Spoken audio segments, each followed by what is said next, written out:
When we think of the great queen of Olympus, we see an image of sharp-eyed anger. We know her as the jealous wife, the punishing goddess who turned her rage on every woman who drew Zeus's eye. The stories we are told paint her as a monster, a cruel deity whose only purpose was to torment the innocent and punish the guilty. They tell us of her endless vengeance against mortals like Io, against her husband's son, Heracles. We are taught to see her as the villain, the symbol of spite in a world of powerful gods. But what if that isn't the whole story?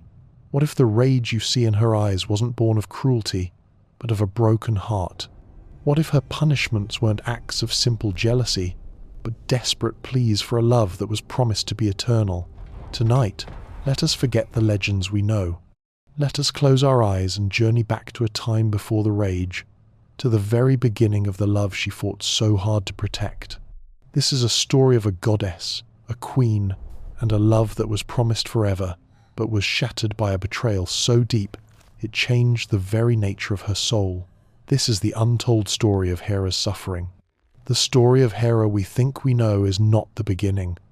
To truly understand her, we must go back to a time before anger, before betrayal, before the world was stained by Zeus's many loves. We must go back to the very moment she was born, not into a palace of gold and marble, but into a world of quiet beauty and endless green. She was born to the powerful Titans, Rhea and Cronus, but she was not like the fierce, unyielding gods that came before her. She was a child of the earth, and the earth held her gently. When she was a baby, she was hidden away from her father, Cronus, who had a cruel habit of swallowing his children whole. Her mother, Rhea, placed her in the care of the beautiful goddesses of the seasons, the Horae. In their gentle hands, Hera grew up in a place of pure, unblemished beauty. She lived in a garden where time moved slowly, where the sun always felt warm on her skin, and the air smelled of honey and fresh flowers. The streams sang to her, and the gentle wind whispered secrets in the trees. It was a world made of peace, and it was the only world she knew. Hera was a goddess of quiet joy. She was not a warrior or a cunning schemer. She was the goddess of the sacred home and the pure vow. She took joy in watching a field of wheat grow tall and golden under the sunday.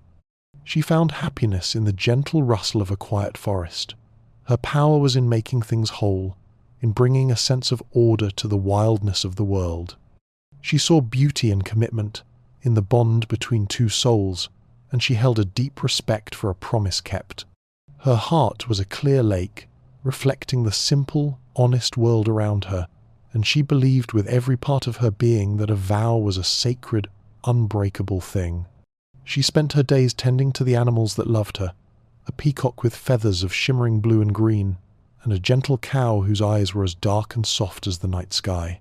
They were her companions, and she saw in them a reflection of her own pure nature. She was the protector of the innocent and the keeper of the most sacred of bonds. The world was her home, and she was its gentle queen.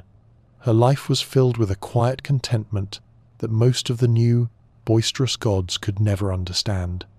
She was content, and her heart was full. But even in her peaceful garden, the world was changing. The old gods were fading, and a new one was rising, a god whose power was not like the slow, quiet strength of the earth. He was a god of thunder and lightning, of grand gestures and wild passions, and his heart, so different from her own, would soon find its way to her quiet corner of the world, forever changing the calm and purity she had always known. The calm world Hera knew was soon to be shaken by a new kind of power.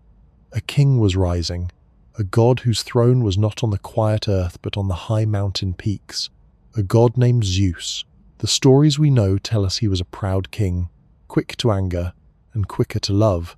But in the beginning, he was a god with a different kind of heart, one that was drawn not to power, but to the quiet beauty he found hidden away in a secret garden. He had heard whispers of a goddess, of Hera, who lived a life of simple grace, and he was curious.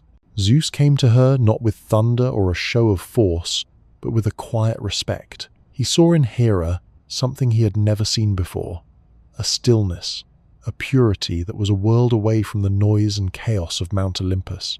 He was drawn to her quiet strength, to the way she spoke to the animals as if they were old friends, and to the calm in her eyes. He didn't try to win her over with gifts or promises of power.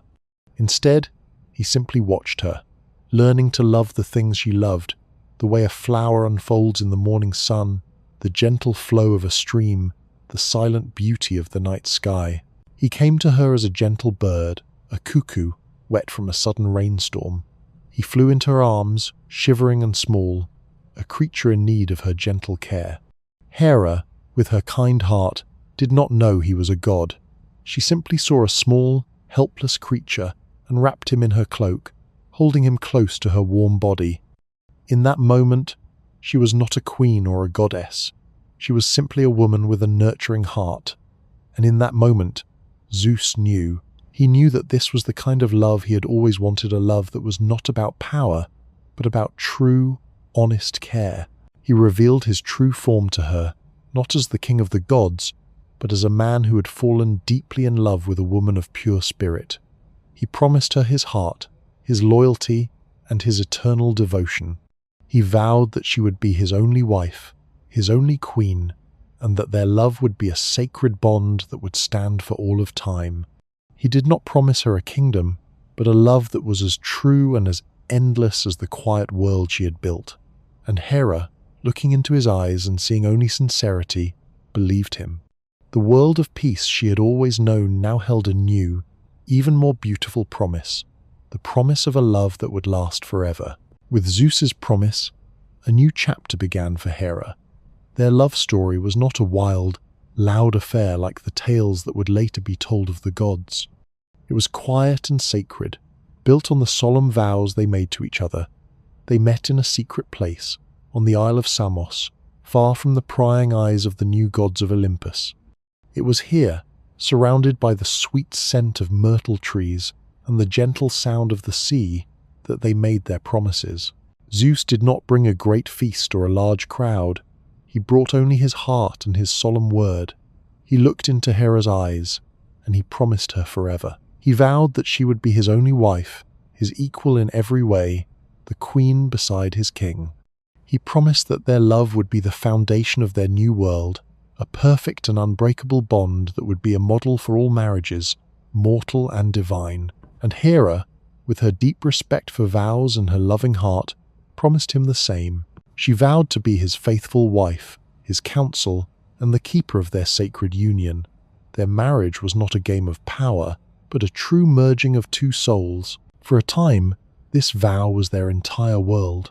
Zeus was as devoted as he had promised. He would sit with Hera for hours, talking about the future they would build together. They would walk through the quiet fields, sharing thoughts and dreams that no one else on Olympus knew. She felt a kind of peace with him that was deeper than any she had ever known. She had found a partner who saw her for who she truly was, not just the goddess of the home, but the keeper of sacred truths and the protector of the most important bond in the universe. Her love for him was pure and strong, a mighty river flowing to meet the vast sea of his own. She believed their love was a sacred thing, and that belief filled her with a joy that was both quiet and immense. She felt safe, she felt honored, and she felt completely and utterly loved. And so, their life began. A new dynasty was being built, and at its heart was a love that was meant to be pure and everlasting. But as with all great promises, the true test was yet to come, and the world they were building would soon prove to be far more complicated than the sacred, simple vows they had exchanged on that beautiful island. After their sacred vows, Hera and Zeus took their place as the king and queen of the gods on Mount Olympus. For Hera, this was not about power or the grand throne. It was about her place beside the man she loved. Her pride was in her new role as Zeus's wife, as the protector of the family and the sanctity of marriage. While the other gods and goddesses were busy with their own desires and squabbles, Hera focused on her duties with a quiet, deep devotion. She organized the grand palace, not for show, but to create a beautiful and peaceful home for the gods. She oversaw the seasons, ensuring they changed in perfect rhythm, a reflection of the order and balance she believed in. Her touch brought a sense of calm to the chaotic world of the gods. She was a silent pillar of strength, a queen who believed in honor and loyalty above all else. She saw her love for Zeus as the very center of her being, the anchor that held her steady in this new and powerful life. Hera was a goddess of quiet virtue. She was not the goddess of war or wisdom or the hunt. Her domain was the home, the family, and the sacred bond between a man and a woman. She believed that a promise made was a promise kept, and she lived her life by this simple, powerful truth. Her greatest desire was for their marriage to be the purest thing in the universe, a light that would shine for all to see. She trusted Zeus completely. She knew his power, but she also knew the sincerity of his heart, and she held on to the memory of the gentle cuckoo who had sought shelter in her cloak. She believed in the love story they had begun, a story built on trust and a promise of forever. The other gods saw her as proud and perhaps a bit too serious. They didn't understand her quiet focus on fidelity and honor. But for Hera, these were not just ideas. They were the very foundation of her soul. Her life was a reflection of her beliefs, a life of complete and total devotion to the vow she had made.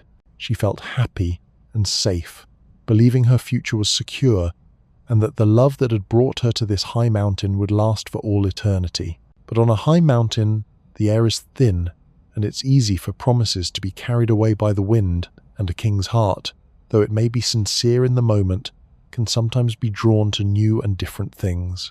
Life on Mount Olympus settled into a rhythm, one guided by the calm hand of its queen. The gods went about their duties, the seasons turned, and the world below followed their lead. For a while, everything was as Hera had believed it would be.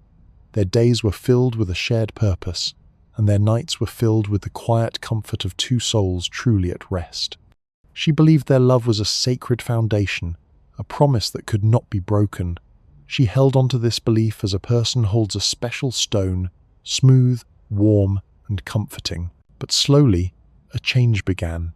It was not a sudden storm, but more like a single cloud appearing on a clear day, one that you almost don't notice at first. Zeus began to change. His gaze, once so focused and gentle on her, became restless. He would sit on his throne, his thoughts far away, his eyes looking past the high peaks of Olympus to the world below. He was often away for long stretches of time, returning with a new light in his eyes, a light that wasn't for her. At first, Hera tried to ignore it. She told herself that a king must tend to his kingdom. She reminded herself of the vow they had made. She would prepare a feast for his return and fill their home with the scent of fresh flowers. She tried to bring him back to the man who had promised her everything on the Isle of Samos, but he seemed to slip further away with each passing day. He spoke of the mortal world with a new kind of interest, a new kind of hunger, and it made her heart feel cold. She started to feel a small new ache in her chest, an ache she had never known before. It was not rage, but a quiet fear. The thought of losing the perfect love she had found was a pain she could not imagine. She wanted to believe that the bond they had was stronger than any passing fancy. She wanted to trust him, as she had always done. But the clouds were gathering, and the first whispers of a storm were beginning to stir, carried on the very winds that had once sung her to sleep. The small ache in Hera's heart grew a little stronger with each passing day. The long silences between her and Zeus became a new kind of language, a language of things unsaid. She still held to her faith in him, remembering the sincerity in his eyes on the Isle of Samos. But the world of Olympus was a place of endless talk and gossip, and the gods and goddesses who saw the growing distance between the king and queen began to whisper. Hera tried to ignore the hushed tones and the sideways glances. They spoke of a mortal woman, a princess from a land far away, a woman of great beauty named Semele. They said Zeus had been seen in the mortal world, not as a god, but in another shape. The details were never clear, just a hint here, a knowing look there. To Hera, it felt like a cruel story, a lie made up to cause trouble. Why would her husband, the man who had promised her everything, turn his eyes to a mortal? It seemed impossible. A betrayal so deep it went against the very nature of their sacred bond. She wanted to believe it was all gossip, She wanted to believe that the gods were just envious of the pure love she and Zeus shared, but the whispers followed her like shadows. When she walked through the halls of Olympus, she could almost feel their words on the back of her neck. They seemed to say, "Look at her, the faithful queen who doesn't even know her husband is gone." The feeling of being the last to know, of being a fool, was a slow, burning kind of pain. But still, she said nothing to Zeus. She couldn't bring herself to ask. To ask would be to give the whispers power. To ask would be to admit that a crack had appeared in the perfect, polished stone of their marriage. So she waited, holding her fear in her heart and her head held high, hoping that the whispers were just that empty sounds carried on the wind, and not the first notes of a coming storm. Hera's hope that the whispers were just empty noise was broken in a single moment, a moment that felt like a sharp, cold stone dropping into her heart. One day, while standing on a balcony of the palace, she saw him, not Zeus, but a flash of light in the distance, a sound like a small, sudden crack of thunder. And in that brief flicker, she saw something that made the world go quiet. It was the form of a golden bull, powerful and shining, moving across the mortal lands below, and with it, a mortal woman was held in its embrace. She knew in her bones that it was him. A goddess knows her husband, knows the way he moves, the way his power feels, even when he has hidden his form. It was a new kind of magic, one he had never used with her. The sight of him in this strange new shape, with another woman, was not just a heartbreak. It was a betrayal that felt like a physical blow. The stories were not just stories, they were true. The little crack in her heart, which had been just a fear, was now a deep, jagged wound. Hera watched as the golden bull faded into the mortal lands, and the woman with it.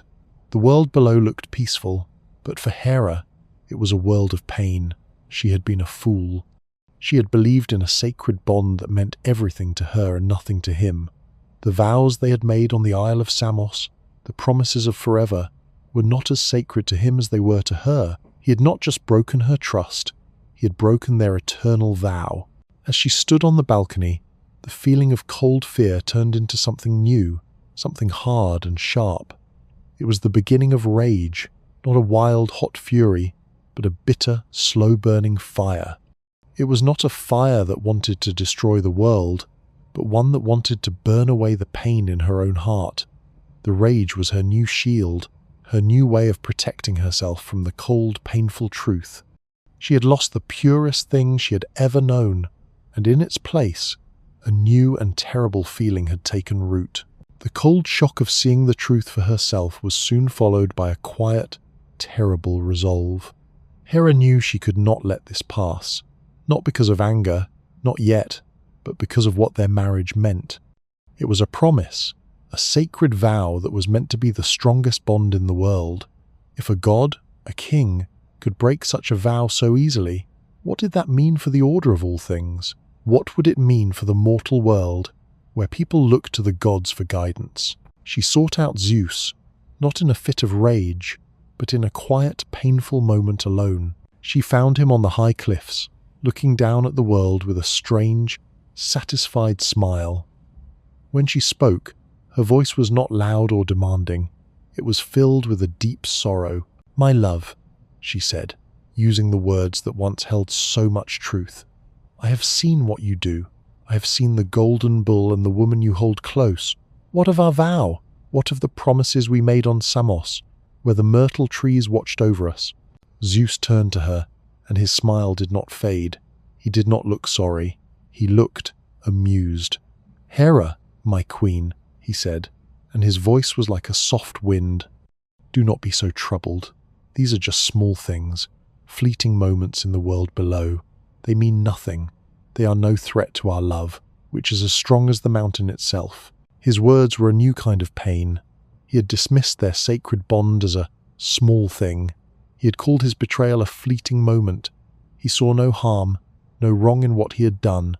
He could not understand the deep, burning wound he had put in her heart. He believed their love was a great mountain, but he didn't see that he was chipping away at its base, piece by piece. Hera had asked for understanding, for a simple apology, for him to honor his word, and he had given her nothing but a smile and a lie. He had shown her that her love, her honor, and their sacred vow meant nothing to him. She turned from him then, her heart aching with a sorrow she could barely bear. The quiet ache was no longer a small fear, it was a full, heavy weight. She had pleaded for her honor, and he had made her feel small.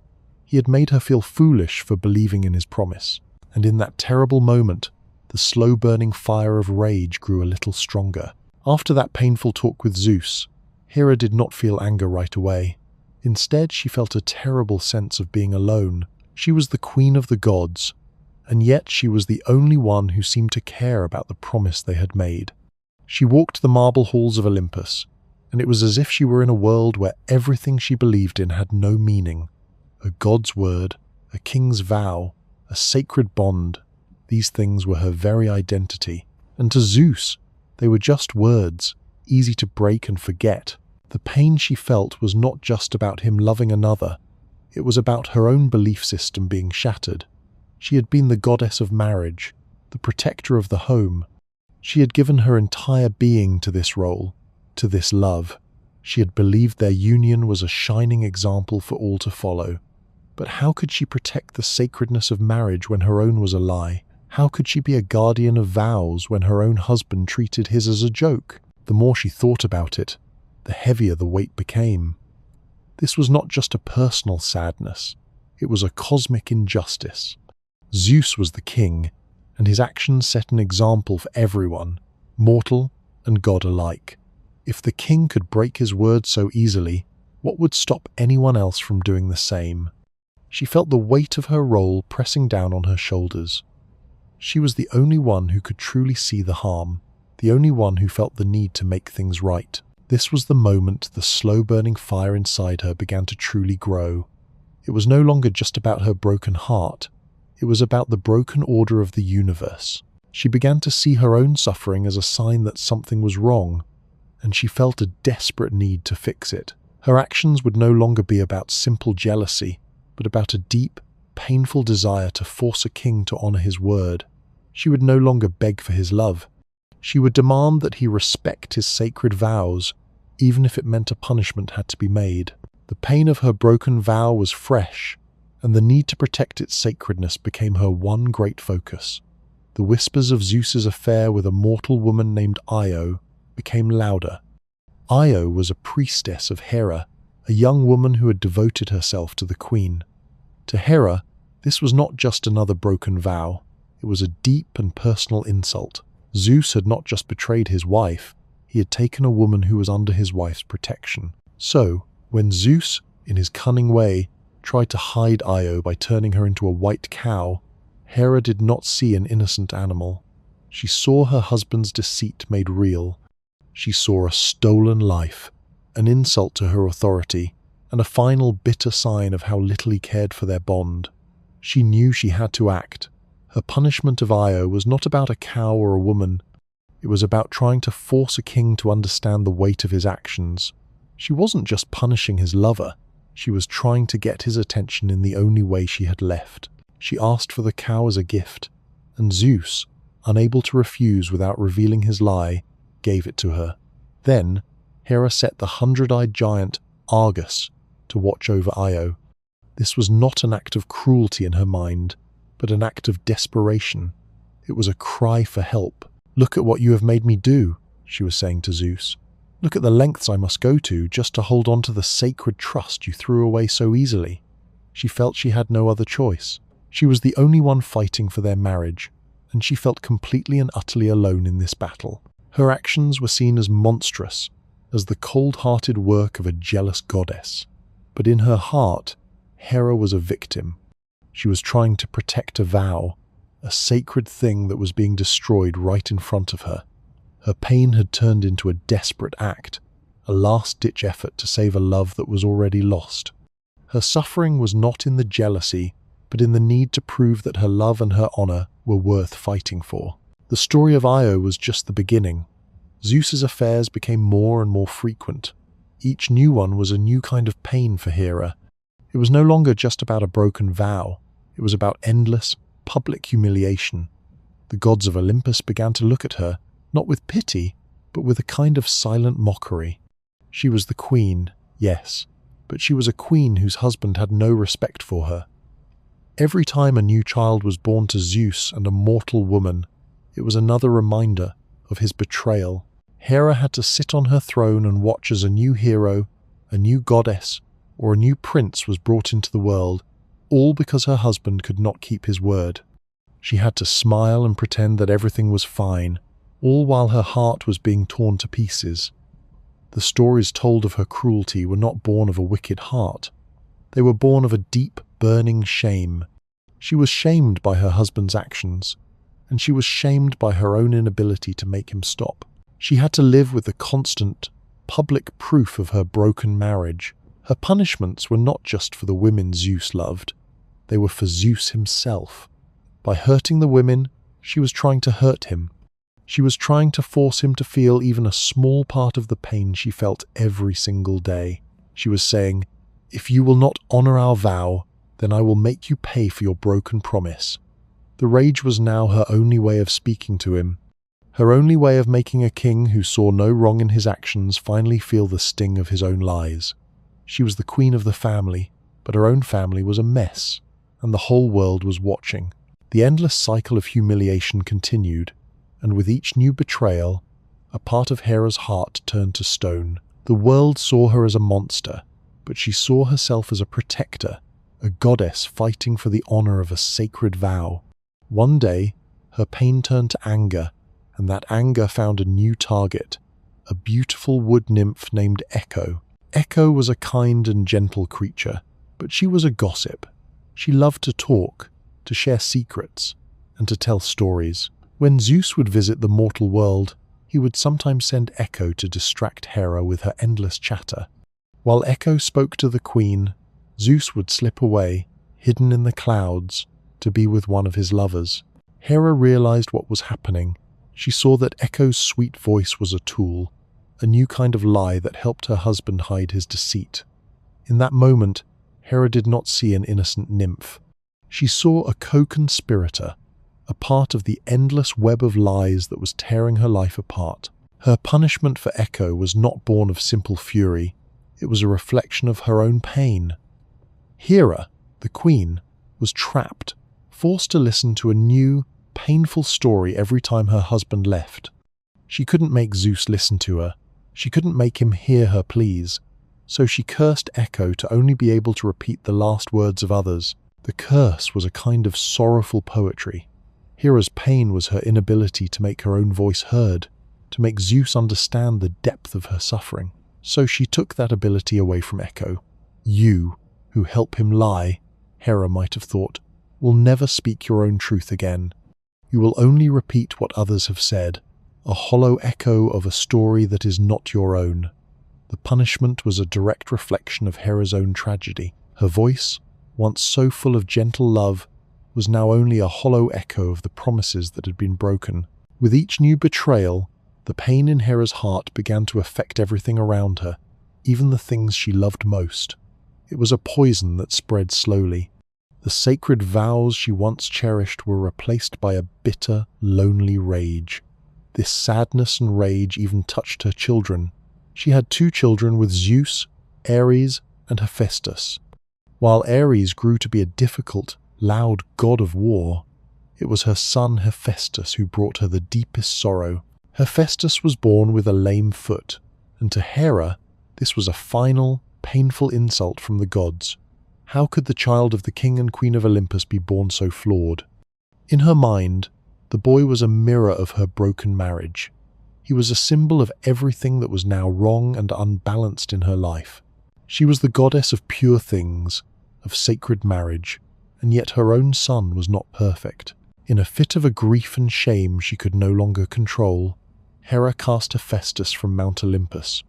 The stories tell us that she was a cruel mother who could not love her own son. But this is not the whole truth. In that terrible moment, Hera was not a mother filled with hate. She was a woman drowning in pain, lashing out at the only thing she could. She saw her son's imperfection as a final sign of her own brokenness, a reflection of the deep, unseen cracks in her perfect life. It was a choice born from sorrow, not from malice. Hephaestus fell to the mortal world and was found by the sea nymphs, who loved him and taught him to be a master craftsman.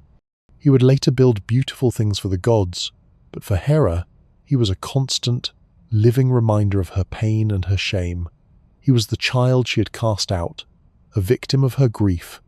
He was another sad echo of a marriage that was falling apart, and another reason for her heart to harden against a husband who had betrayed not just her, but their family.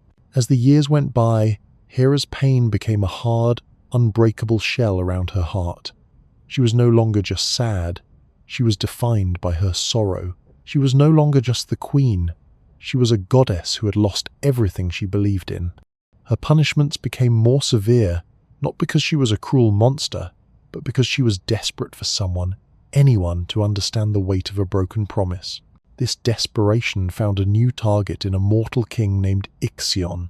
Ixion was a prideful man who had shown disrespect to Zeus and had dared to desire Hera herself.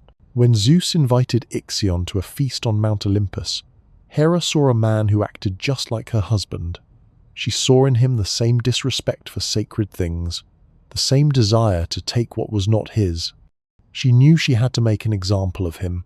She had to show the world what happens when a vow is broken and a queen is disrespected. The stories say Hera tricked Ixion. She created a cloud in her own shape, a phantom of herself, and sent it to him. But this was not a trick to catch a man. It was a terrible, desperate lesson.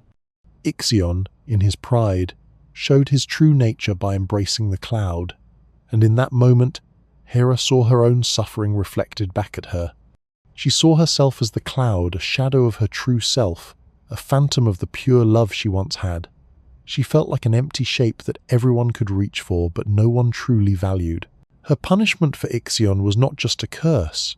It was a cosmic judgment. He was tied to a fiery wheel for all of eternity. This was Hera's message to the world. A promise is not something to be played with. A sacred bond is not a thing to be disrespected. Her actions were meant to be a terrible warning to all who would dare to live as Zeus did. They were a cry from a heart that had been broken so many times it no longer knew how to love, only how to rage. By now, Hera was known throughout the world of gods and mortals, not for her quiet virtue, but for her terrible rage. Her heart was a fortress built of broken promises, and her anger was a shield to keep out any more pain. Her greatest humiliation was yet to come, and it would be a public defeat that would scar her forever. This was the judgment of Paris. A new prophecy told of a golden apple, a prize to be given to the most beautiful of the goddesses. 3 goddesses were chosen to compete: the wise Athena, the beautiful Aphrodite, and the powerful Hera herself. A mortal prince named Paris was chosen as the judge. The goddesses came before him, and each offered him a great bribe. Athena offered him wisdom and victory in war. Aphrodite offered him the most beautiful woman in the world as his wife. And Hera? She offered him something she had once held so dear: power. She offered him the chance to be the king of all of Europe and Asia, a great and powerful ruler. The story we know is that Hera was simply greedy for the apple. But for Hera, this was not about beauty or power. This was a chance to prove her worth to Zeus. This was a chance to show him that her power, the power of a true queen, was greater than the passing charms of love or the cold logic of war. She stood before Paris, not as a woman begging for a prize, but as a queen who was desperate for her husband to see her as his equal, to see that the woman he had promised to honor was still worthy of being honored. She was begging for his support, for his respect, in front of the whole world. But when Paris chose Aphrodite, it was more than just a loss. It was Zeus's silence. He did not step in. He did not say a word to honor his wife. In that moment, Hera's defeat was not about losing a golden apple. It was about being publicly abandoned by her own husband, the one person who should have stood by her. It was a final, terrible confirmation that their sacred vow had no meaning to him at all. She had lost her honor, her pride, and her last hope, and in its place, a bitter rage settled deep in her soul, a rage that would one day lead to the greatest war the world had ever known. After the judgment of Paris, Hera's heart was no longer just broken, it was shattered into 1,000 pieces.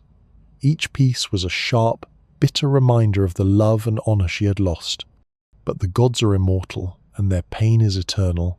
She could not escape her suffering, especially because the greatest reminder of Zeus's betrayal was still yet to come, a hero named Heracles. Heracles was the son of Zeus, and a mortal woman named Alcmene. He was born with immense strength, and Zeus was proud of him.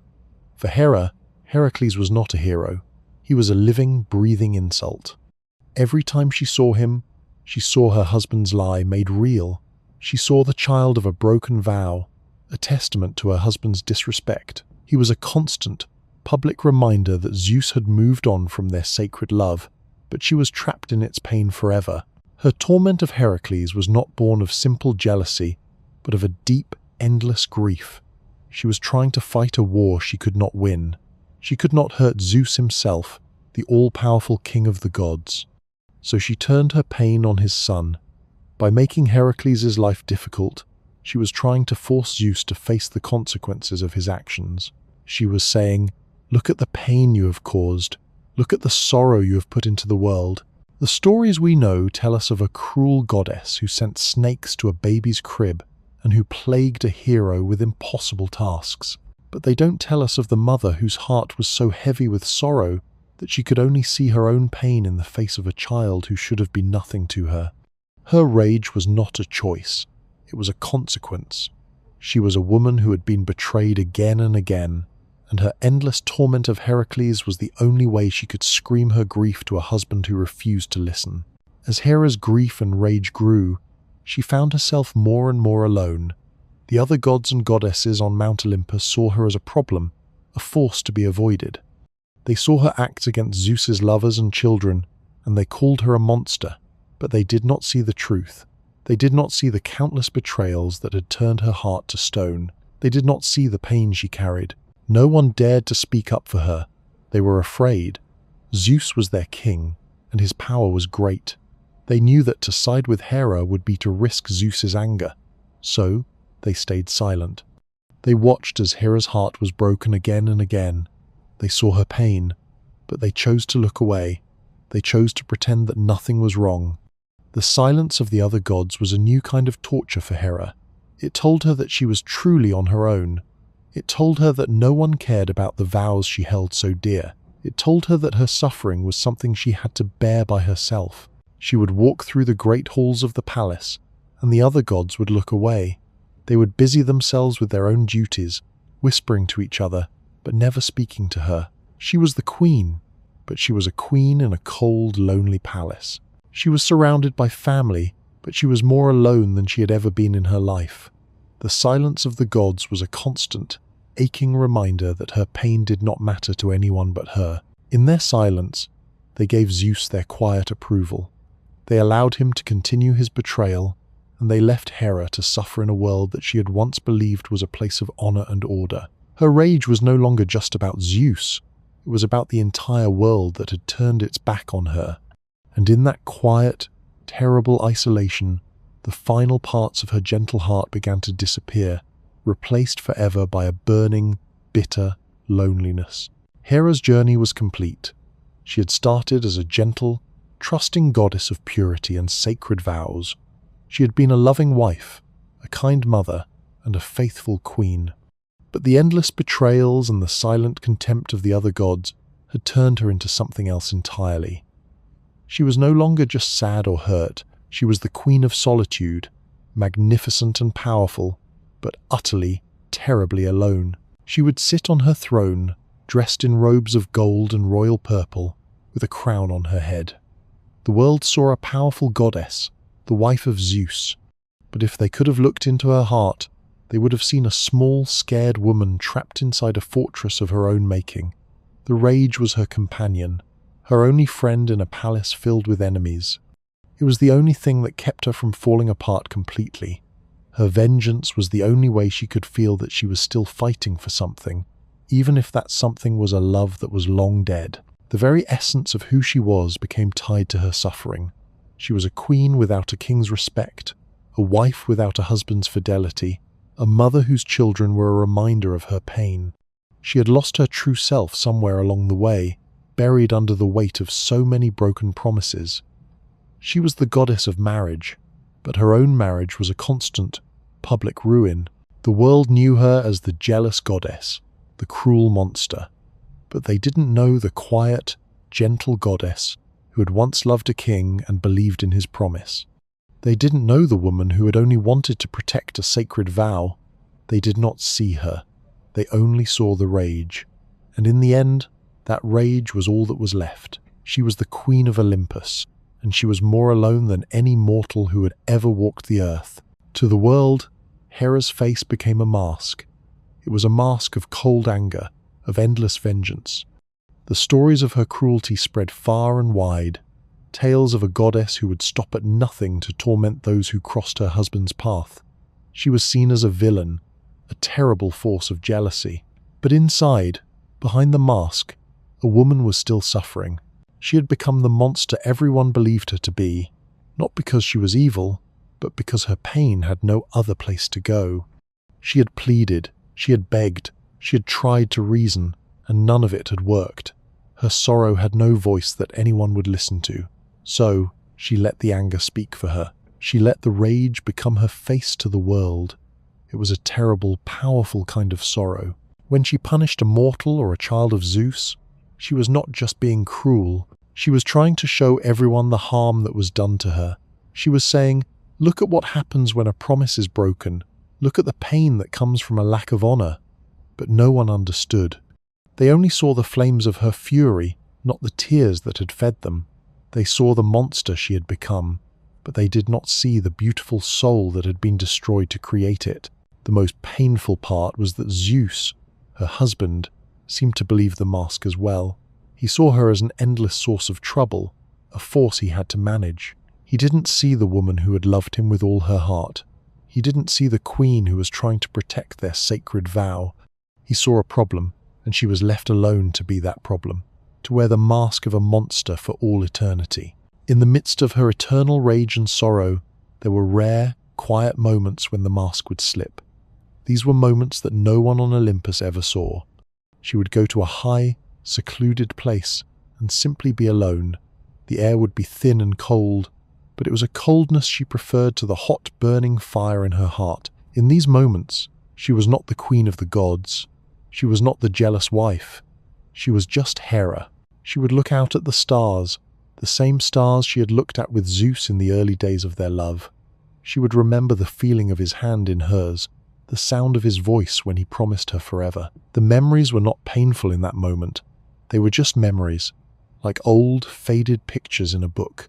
She would remember the gentle cuckoo, the sacred vows on the Isle of Samos, the feeling of pure love that had filled her heart.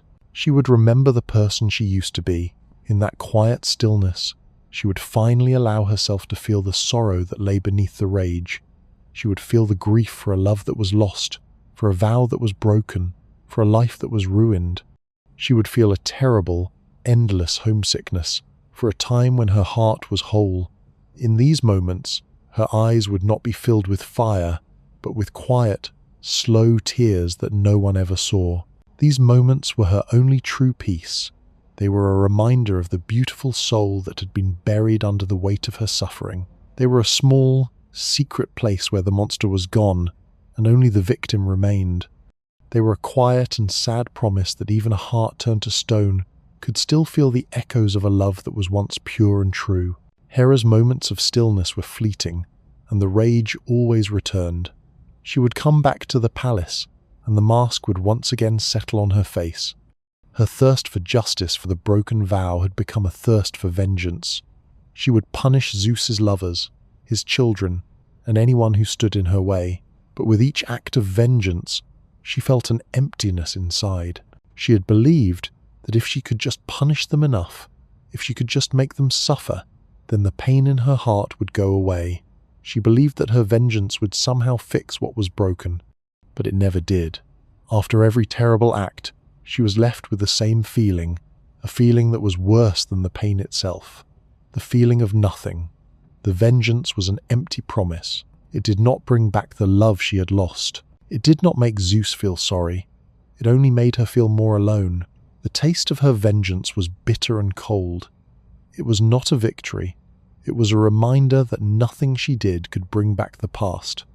The beautiful, pure love she had with Zeus was gone forever, and all her anger, all her power, and all her terrible acts could not change that. She was a queen of a palace of sorrow, and her only comfort was a rage that gave her no peace. She had become her own prison.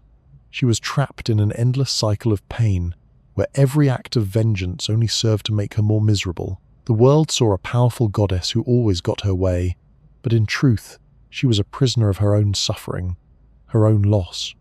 She was a queen who had everything but the one thing she wanted most, the love and respect of the man she had given her entire heart to. In her world of endless bitterness, there was no room for love. Other gods, seeing the great and powerful Queen of Olympus, would sometimes try to win her over.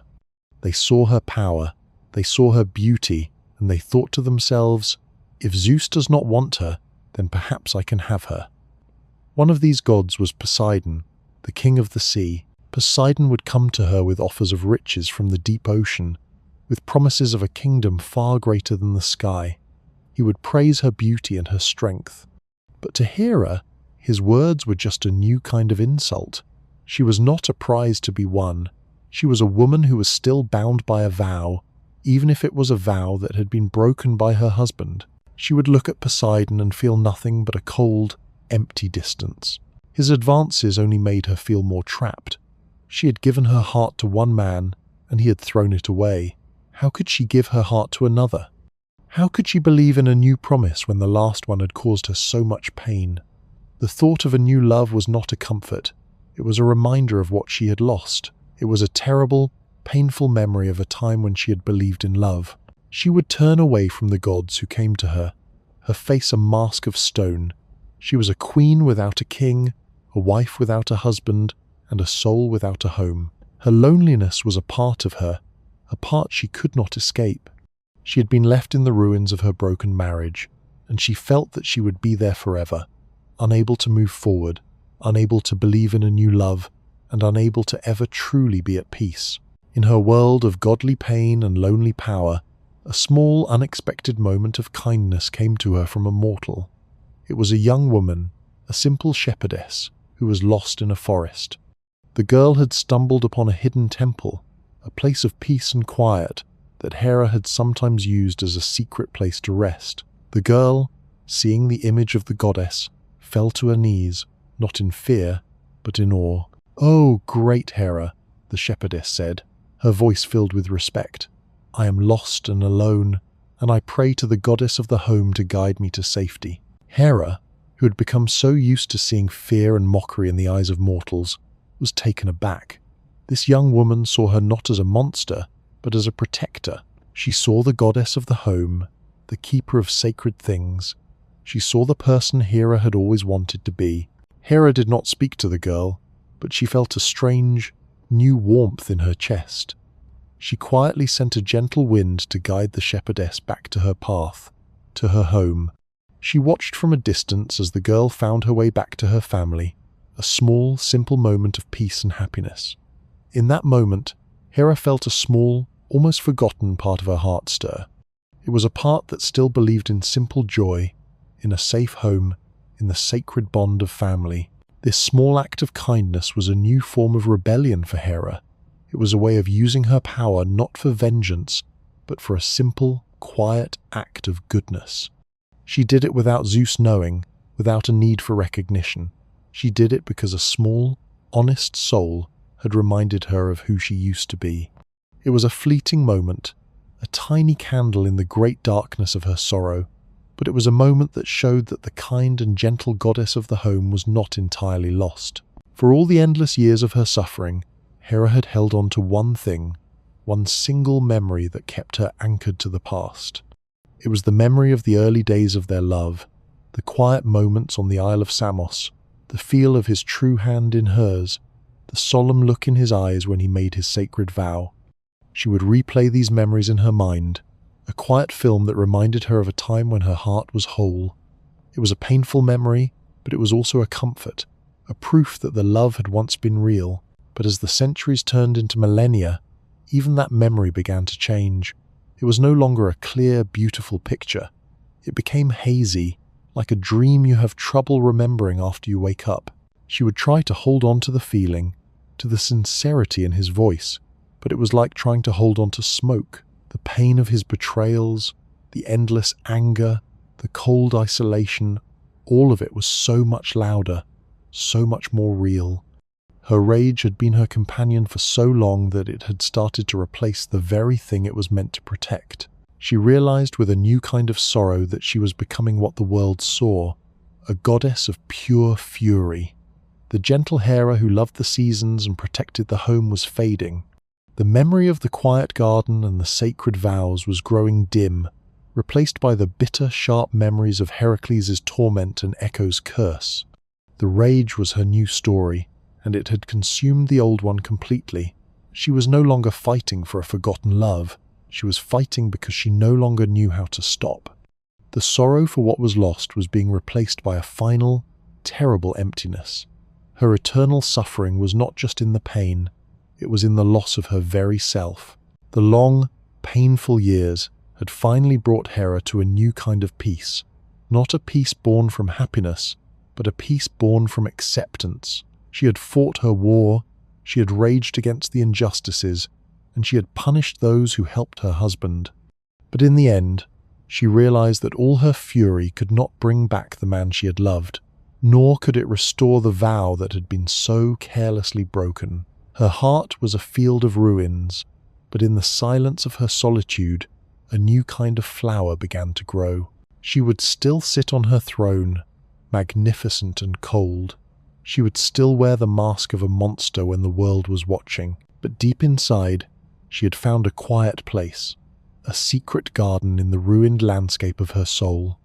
This garden was just for her. It was a place where she could go to rest, a place where the rage could not follow. She began to understand that her suffering was not just a curse, it was a part of her story. It had made her who she was, a queen who had a depth of feeling no other god could understand. She had lost her innocence, but she had gained a terrible and powerful wisdom. She knew the weight of a promise, and she knew the true cost of a broken heart. Her story would forever be a warning to those who believed that love and honor were things to be played with. Her eternal life would not be a life of simple happiness, but a life of eternal truth. And in this final understanding, she found a small, bittersweet victory. She had not won back her husband's heart, but she had kept her own. She had held on to the sacredness of her vow, even when he had thrown it away. Her loneliness was a monument to her fidelity. Her pain was a testament to her love. She was a queen without a king's respect, but she was a survivor who had endured the greatest sorrow, and in her solitude, she found a quiet, fierce power that was all her own. She was not a villain, but a tragic queen, a lonely protector of a love that was long dead. Her story was a quiet, sad song, a lullaby of a heart that was forever broken but never defeated. As you drift to sleep, know that even in the world of gods, a story is never simple. A monster is often a victim first. A villain is often a soul that has been shattered. The stories we are told are rarely the whole truth. Perhaps you can find peace in this truth, a soft place to rest your mind as you drift away. If you found comfort in this untold story, perhaps you would like to listen to another. The world knows her as a snake-haired monster, a cruel gorgon who turns men to stone with a single glance. But what if that's not the whole story? What if the monster was a victim first? Sleep now, and perhaps one day you will be ready to hear of the untold suffering of Medusa.